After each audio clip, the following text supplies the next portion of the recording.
Hello, everyone, and welcome to this event hosted by the Institute for Electronic Arts at Alfred University. My name is Miranda Metcalf, and I'm the director of the IEA. Before we begin, I would like to consciously and intentionally recognize, acknowledge, and honor that Alfred University sits on the traditional and ancestral lands of the Onondaga, or Great Hill people.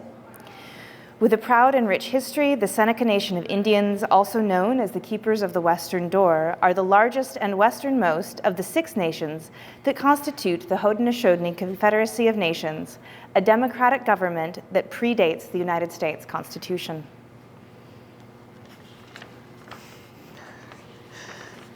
Art historians. Clare Gatto and Clare Gatto are image-based digital artists working collaboratively on hybrid installations inspired by fantasy role-play video game design. These installations are based in the world of fictitious fantasy of their own making, called the Cloud of Unknowing. Each installation serves as a level for the game, becoming a generated constellation of patterns and textures using the image as its central building material. The duo attended Ohio State University and Cranbrook Academy of Art. They live and work in Detroit and Cleveland, respectively. Each maintains an individual practice and are involved in the artist communities of the Midwest and exhibit nationally and internationally. Kara and Claire have been with us since February 5th through our Artist in Residency program, which is supported by the National Endowment for the Arts, the Ralph C. Wilson Foundation, the New York State Council for the Arts, the Shine Joseph Endowment, the School of Art and Design, and the Department of Expanded Media at the New York State College of Ceramics. So without further ado, please join me in welcoming Kara and Claire.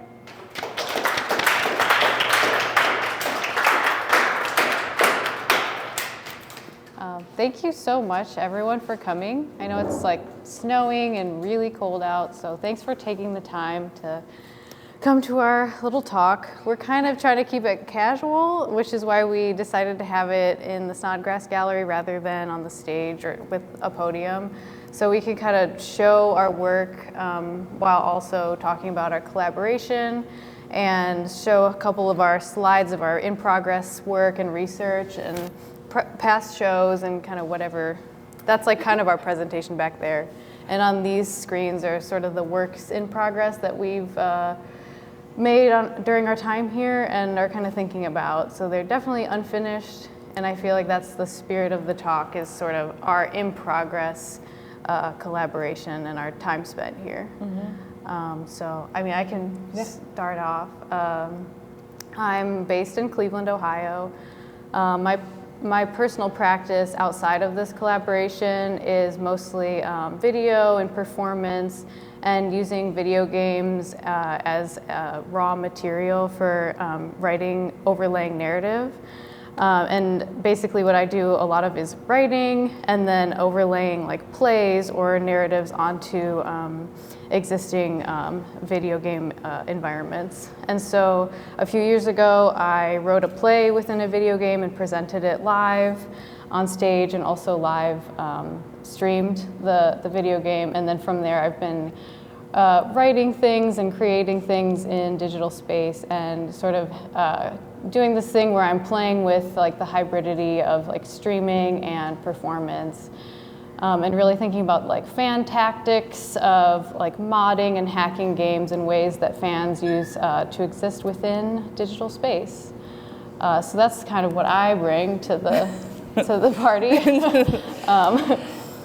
And what a party it is. Yeah. I'm Claire. I'm from Ohio, but I live in Detroit.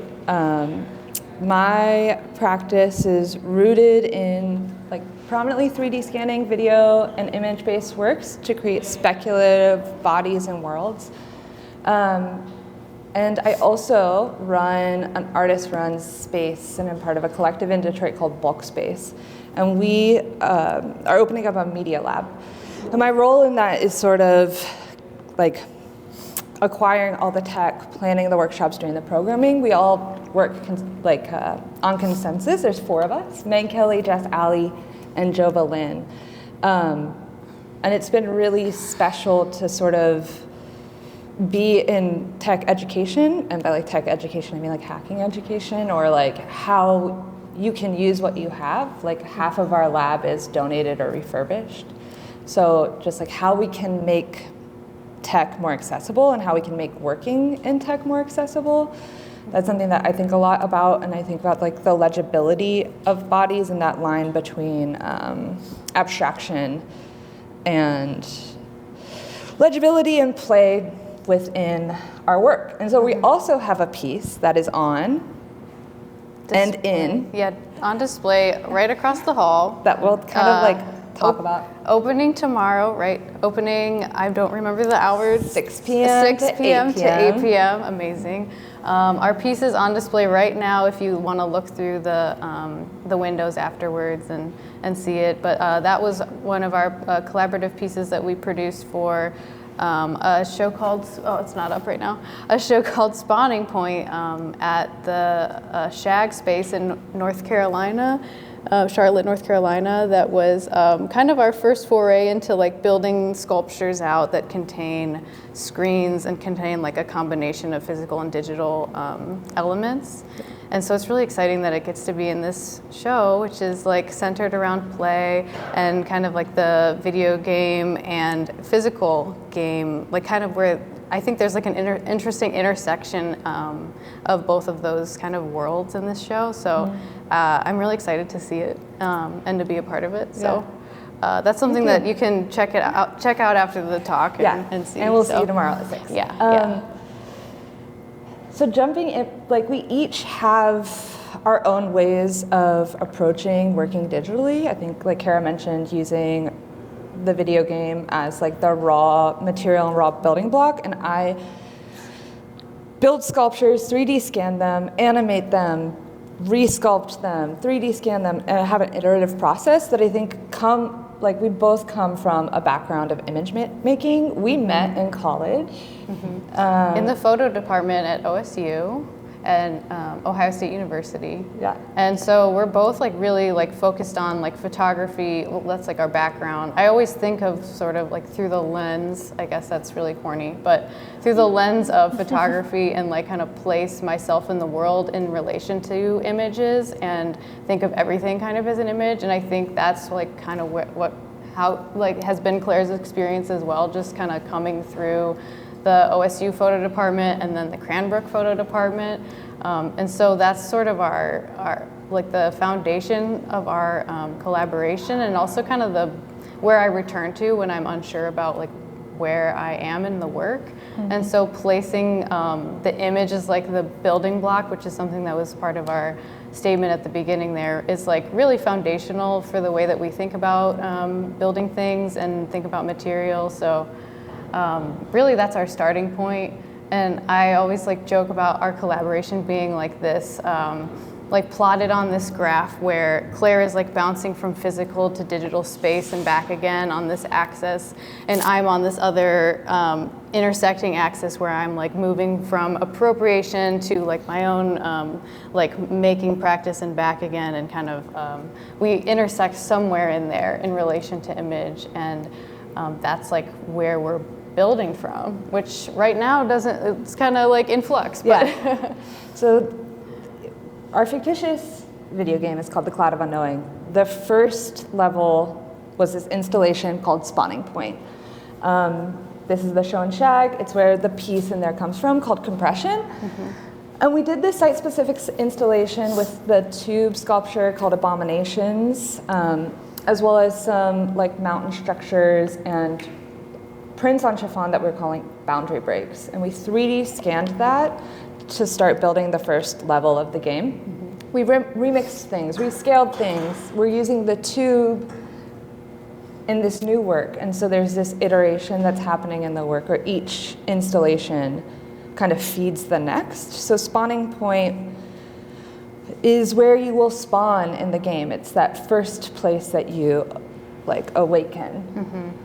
It's the primordial, it's our primordial space. And it had this soft pink glow that gets kind of remixed and is coming back in some of this new work as well, which is really exciting.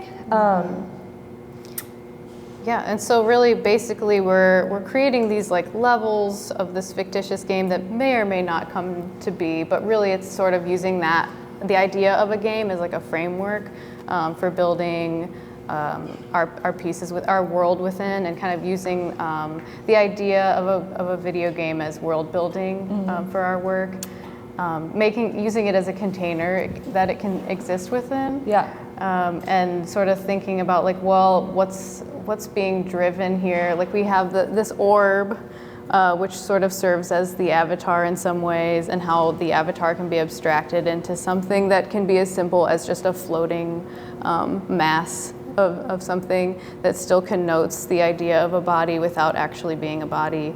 And what are the elements that sort of make up our fictional world, and what are the textures? That's kind of what we've been like landing on and creating as our archive right now.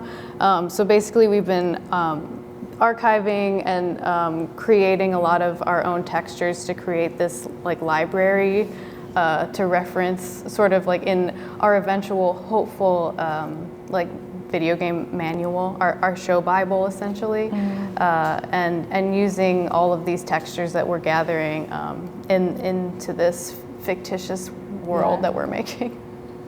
And our collaboration, like also, it stems from similar interest, and we're like approaching concepts from like I always say, like we're dealing with the same coin, we're just talking about it from different sides, and when you like spin it around, that's our work. But we're also just like really big fans of each other, and we have been, and so in college we were like always in each other's work. I was often the hands for Kara's self-portraiture. Kara was always editing my writing. Like for so long we have been in each other's work without it necessarily being like on paper a collaboration, but we're just like deeply committed to each other's practices and to each other as like people.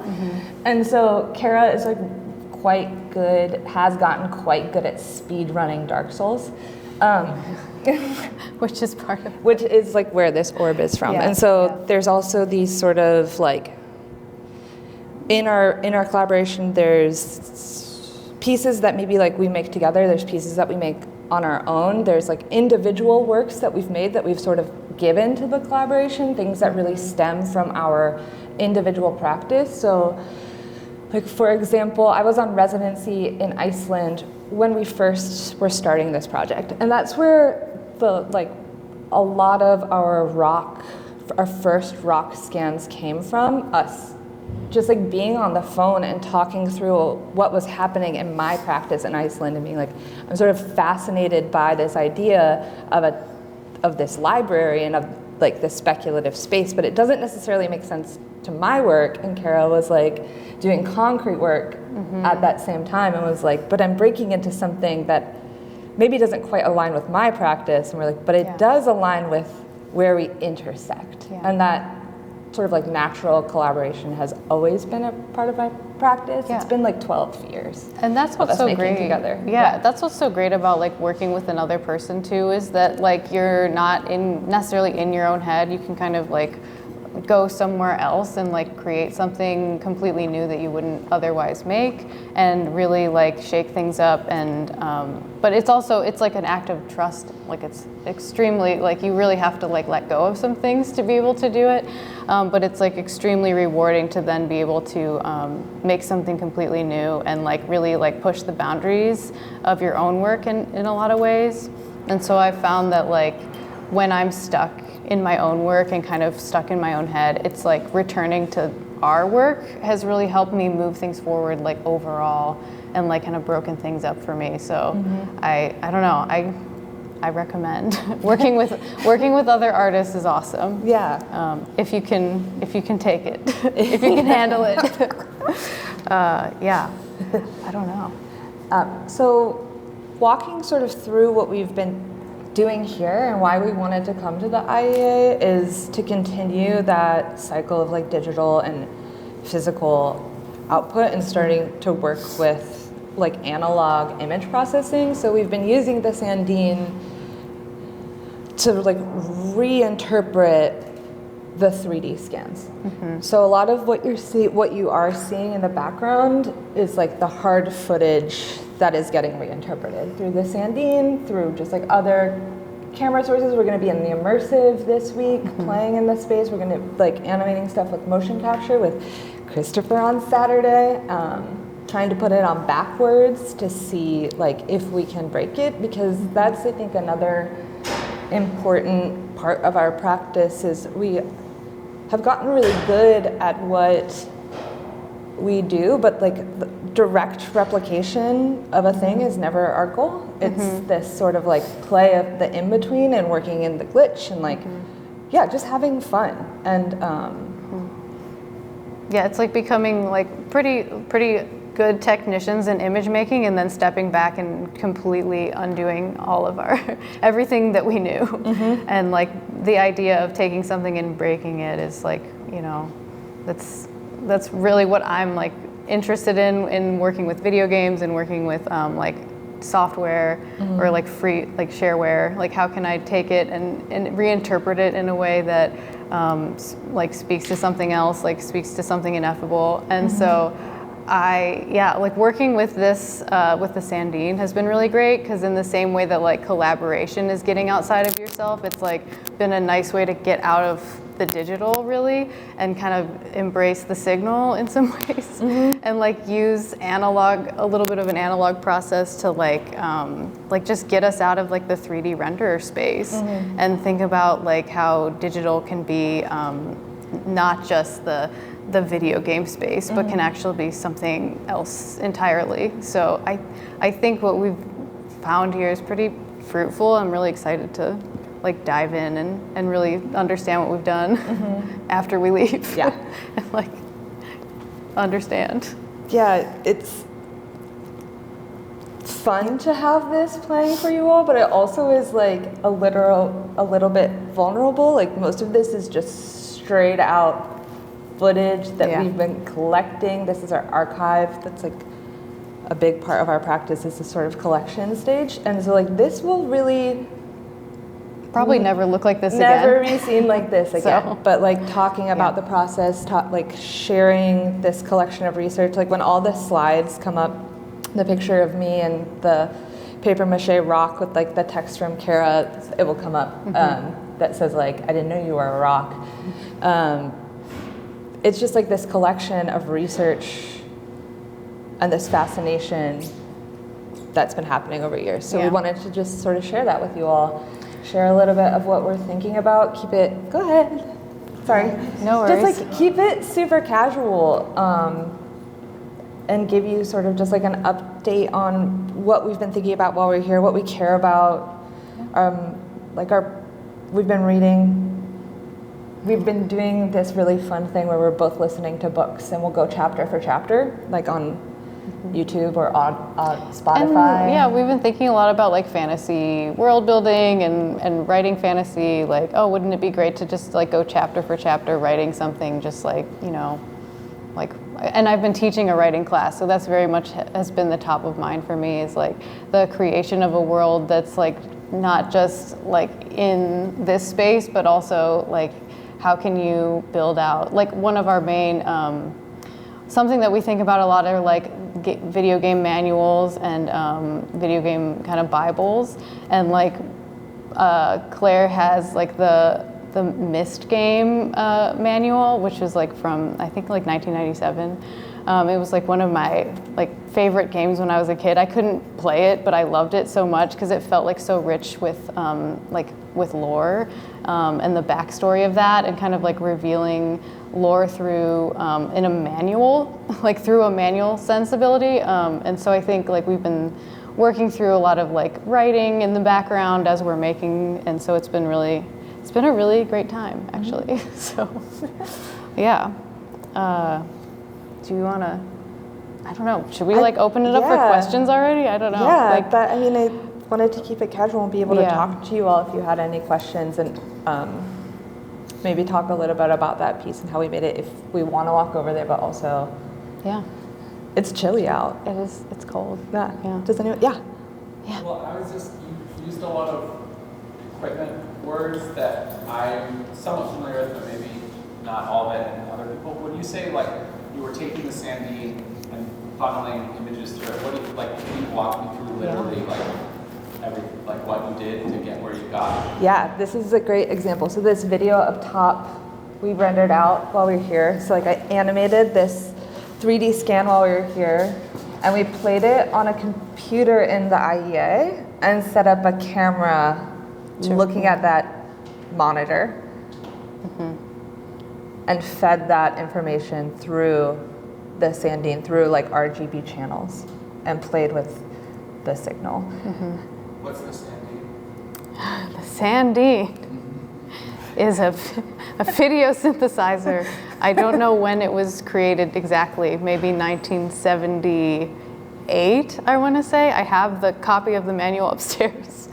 It is like an archaic piece of machinery that is amazing and also very finicky and creates these beautiful like video signals on standard definition. So we've been working on this little tube TV and plugging things into different plugs and really like seeing what comes out and like really like marrying the like 3D digital world with what like with whatever this is kind of creating. I mean, I know this is like, I feel like Alfred is like maybe the home to like the signal kind of, you know, in terms of video art, and sort of like embracing, like trying to figure out where that leads us in the work. I don't know if that's a good definition of what the sandine is. It's also pretty cool because the sandine that you all have here has like the card from Dan Sandine in it, like taped in with his original manual, and it has like, it's the copy we have is copy of a copy, but it has his like handwritten notes, tests that he did on how to like bump signals, how to change like how to use the comparator, how to use the oscillator, and all what of these each of those things do. So you have access to a really cool piece, not only a cool piece of equipment, but like the person who created its hand in it, or who developed it, maybe not discovered it. That's fun because neither of us are that sort of like, we both work digitally. Maybe you gathered even when we work physically. This is like a totally different type of physicality that I've ever used in image making. So that's been like a really fun exploration, and it's been a lot of us in like what I call our cave, even though it has windows, because it just feels like we're gremlins, because we're just like talking to each other and plugging stuff in, and it feels like this like faux scientific process. There is a real science to it, but we have not been able to figure that out. That code. but what we've found are like really interesting experiments that we've been able to do, and you know, so that's been great. I think does that answer your question? Okay, cool. Thank you. Did we? Yeah. Did we mention a chiffon? What is this image on the side here? Is that part of the? No, that is a 3D scan of Abomination. This tube. Abomination Le Tube. There's a really great book by Peter Almschneider about the sort of like hypothesis of alien life and what something might need to live on another planet. And one of his ideas that like is mandatory is what he calls ye olde body tube, that it has to have a mouth and a disposal factory. And I love tubes. So that Abominations kind of comes from that. We 3D scan it and we use it over and over. It became the cave when we did Dungeon Crawl, which was our second installation, or in my mind it became the cave that we pulled textures from. And I did an FBX, I did a rendering where each frame is a different object. So instead of it like the object itself moving, each time it moves it like replicates. And that's what this animation is behind Kara's edge of Dark Souls, breaking the boundary break of Dark Souls. And the chiffon is this green and pink piece. So sub-dye print, which again you all have, which is great. Sub-dye print on chiffon. Yeah, and what's really cool about the chiffon pieces that we found, well, that you found, was that when they are 3D scanned in space, the texture, well, it's not up anymore, but the texture printed on the chiffon becomes three-dimensional as you scan it, because the scanner doesn't understand that it's a flat thing. And so it becomes this like this 3D object rather than the flat thing, which we've also worked with. Yeah. So it's like, iterating and iterating. 3D scanners don't like transparency. Yeah. 3D scanners especially don't like transparency when it looks like an object that it thinks it's supposed to know. It's a really fun place to work inside. And so in my own work, I cover my body in it and re-3D scan it. So it's like a print of my body that I put myself in, and I like turn into pebbles, which is like ideal. Yeah. I'm curious about how you collect textures, like where are you looking for, and how do you decide to provide the Yeah, so I mean, basically we started out with what Claire had collected from a few residencies, because I think the one in Iceland was lava fields, right?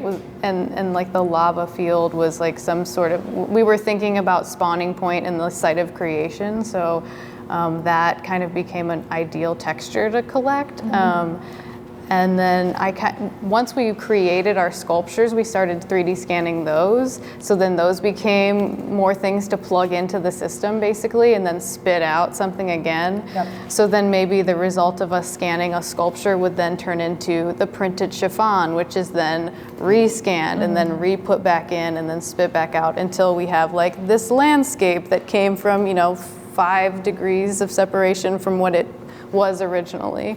And so it's kind of like we start with these like pseudo-physical things and then kind of go from there until it's almost nearly like unrecognizable sometimes where something has come from, which is kind of like the ideal, like that's maybe like exactly where we want to be, I think. And it somehow like circles back around to like, it. There's also something like, almost ineffable. There's also something like that you can still detect, like, this is land. The other place that we collected a decent amount of our textures from is a village in Norway called Sukendal. There is an abandoned mine there. It was called, the residency is called Velfredinsen, and the geological makeup of that area is the same as the light side of the moon. So as someone that loves fantasy, getting to go there and be like, what does it mean to be standing on the moon, but not the moon, and started like writing about this and collecting those textures, which like just don't, like what is special about this place? Like what makes that special? How can that be a site of fantasy or a site of play? Yeah.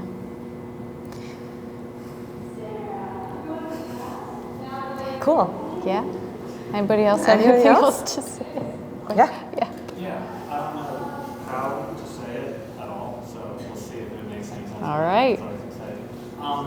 But you're talking about like the manual to video games, also like the building of lore, and something really interesting, especially thinking of like directing plays within video games. This drawn desire we have to like the narrative of the play, and the drawn desire to like lore. I think about like when I was a lot, I always like read the lore manuals and become more obsessed with them than the video game. I'd rather even more so. I mean, like, just think about what is necessary for a narrative and how we almost get what we want from a narrative just through this exposition or something. I don't really know. I just find like you're interested in like the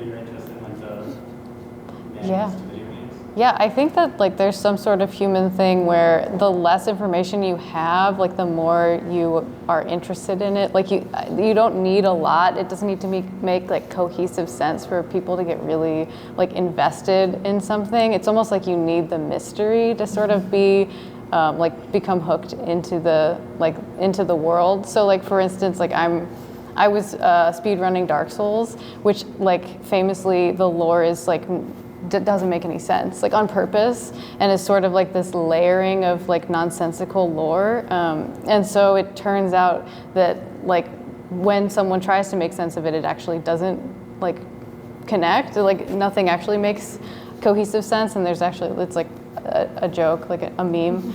But I love the idea that like you're sort of filling, like what makes it interesting is what you're filling in, and like what you're adding to the lore yourself. And so that's kind of why I love like the idea that a video game manual would contain like hints of something, but then like someone would come along and fill in the rest of it, and like that would be like their like them completing the mystery of that thing. That's sort of like the way that I work with like appropriating video games in that way. Like kind of filling in the missing pieces, and like letting the audience also do that for themselves. Letting everybody kind of play with it. I don't know. That's coming up a lot. You have anything to say? No, I think that covers it. Yeah. I feel like it's like even before we were doing a studio visit recently about this work for a show we have coming up called Realistic Rock that's going to be like the texture library. And it's like I feel like I've gotten to the point with the work that the game is not finished. It's just like in its such rudimentary even creation. But in my mind, I'm now like writing fan fiction about the manual to the thing that doesn't even exist. Like that's how invested I feel in the lore of the thing. Because it's like we know what it is. There's like a couple of important, maybe like cornerstones of the game, but this is something that Kara kind of taught me about writing too, is like the discovering writing process and thinking about how that can play into the lore of this. And I think when developing video games, it can mean so many different things. It can be so many different things. And I feel like this show actually really talks about all of the things that game can mean. And it's constantly changing. And I think for us, part of not hammering that out is like the technology having changed since we started this, because we started it in 2017. And when technology changes so quickly, it's like the things that we started making maybe like don't even feel relevant or how we would want to use it now. And so I think that's also why I have this instinct to archive and collect the textures, because it's like those we will be able to continue to use. And like you found that awesome Photoshop library of textures from like the mid-90s, and we've been scanning those in and like using the Topaz AI to upscale them and turn them into something like kind of grotesque looking.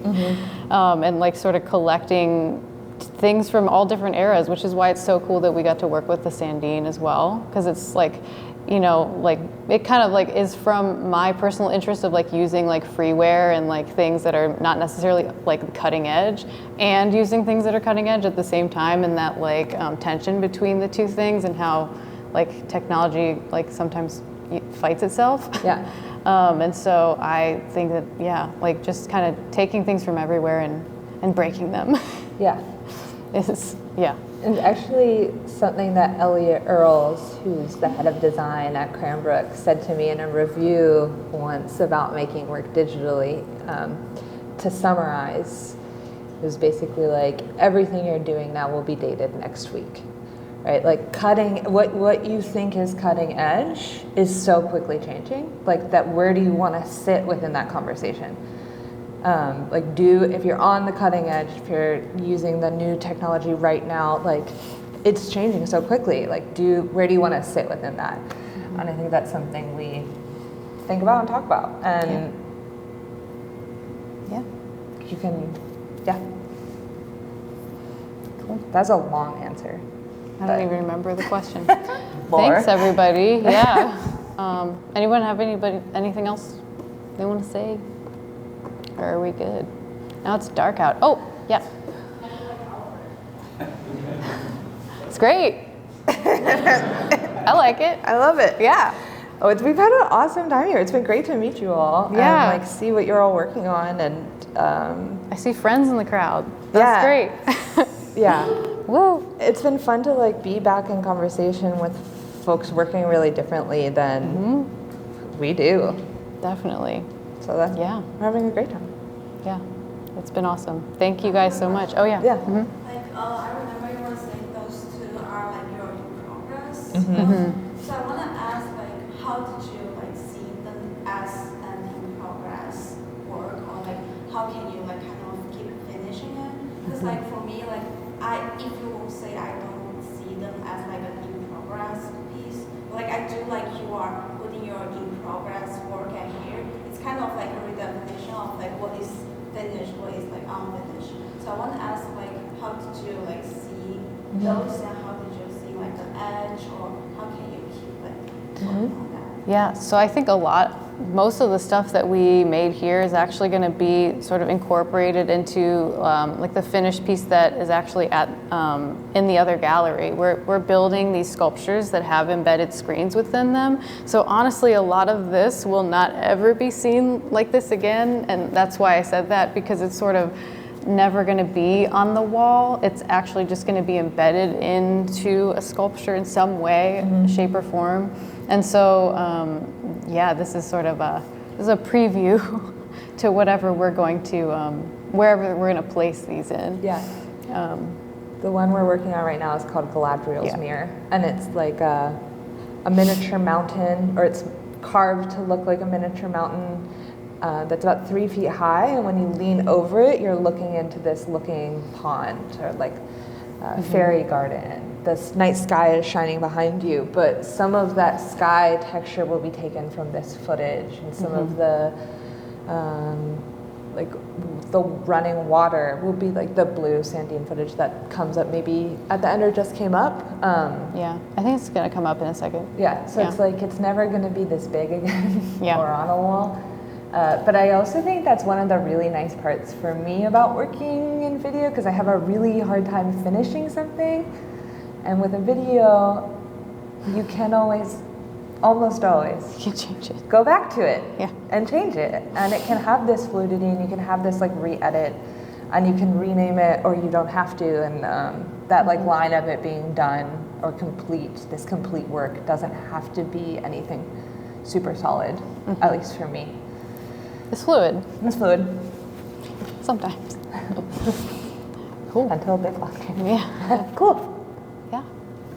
Thanks, y'all. Thanks for hanging Thank out. you.